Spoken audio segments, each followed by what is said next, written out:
Tout avait mal commencé au Portugal pour Jutta Kleinschmidt. L'Afrique n'y change rien, bien au contraire. L'Allemande subit un nouveau coup dur.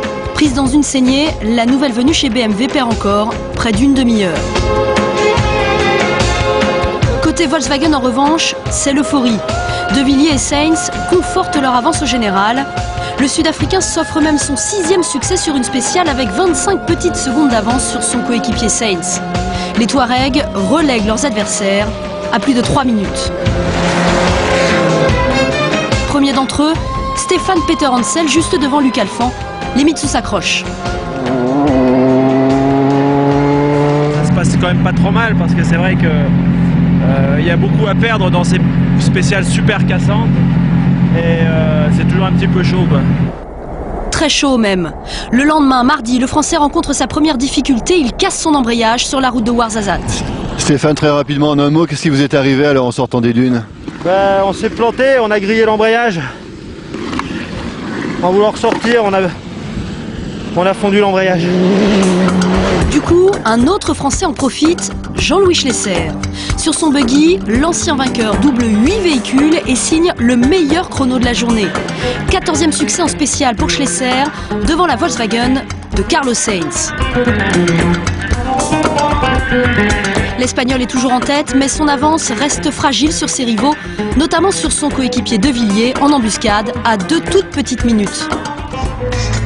Dernière étape marocaine, alors que les 5 premiers se tiennent dans un mouchoir de poche de 13 minutes seulement, l'impétuosité de l'Américain Robbie Gordon n'est pas au goût des organisateurs.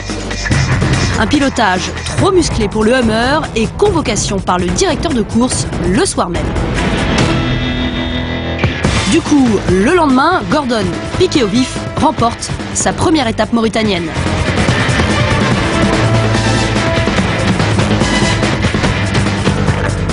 Mais c'est Guerlain Chichery qui fait, bien malgré lui, trembler le rallye lors de la première étape, en Mauritanie. Après avoir percuté un motard la veille, l'ancien champion du monde de ski freeride part en tonneau. Le pilote BMW espérait rejoindre Dakar dans le top 5. Au kilomètre 195, Chichery doit abandonner, victime d'un traumatisme rachis-cervical. Dans des conditions climatiques éprouvantes, la Mauritanie réserve encore une fois son lot de déconvenus. Alors que Peter et Sainz s'enlisent dans les dunes, Giniel De Villiers est le plus rapide des favoris et annonce la couleur à ses petits camarades. Vainqueur à Attar, puis le lendemain à Tichit, il prend les commandes du rallye. Le Sud-Africain profite des ennuis mécaniques de Peter Hansel, à nouveau victime d'un embrayage défectueux. Mais s'il creuse l'écart sur les Mitsu, il perd en chemin son coéquipier Carlos Sainz, lui aussi en proie à une mécanique défaillante.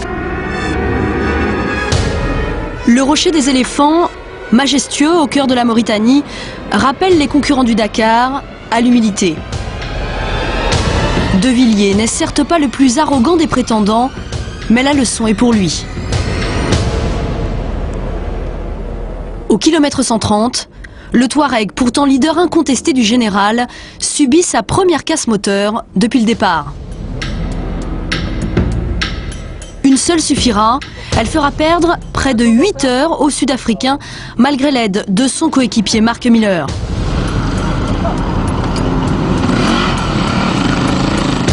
« 8 heures de retard et les illusions de De Villiers qui partent en fumée. Pour lui et pour Volkswagen, la victoire finale s'est envolée. Je crois qu'on ne peut plus rien faire. C'est comme ça, c'est la course. Ces choses-là arrivent. De Villiers passera sa journée dans l'attente du camion d'assistance.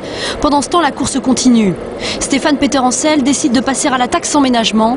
Le Français reprend les rênes du général, mais le pilote Mitsu n'a plus grand-chose à craindre de l'écurie allemande. Quelques heures après De Villiers, Sainz est lui aussi contraint de s'arrêter à cause de son moteur. 7 heures de retard, journée noire pour Volkswagen. Schlesser, au contraire, est sur un nuage tout rose. Encore un excellent chrono aujourd'hui et le Français monte provisoirement sur le podium derrière les 2 Mitsu de Peter et d'Alphand.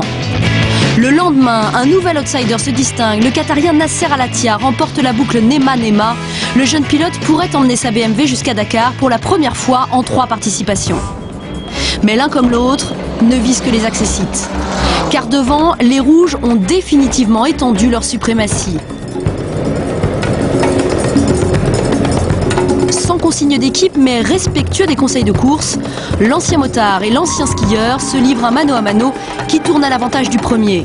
Luc Alphand est trop court pour véritablement inquiéter son coéquipier.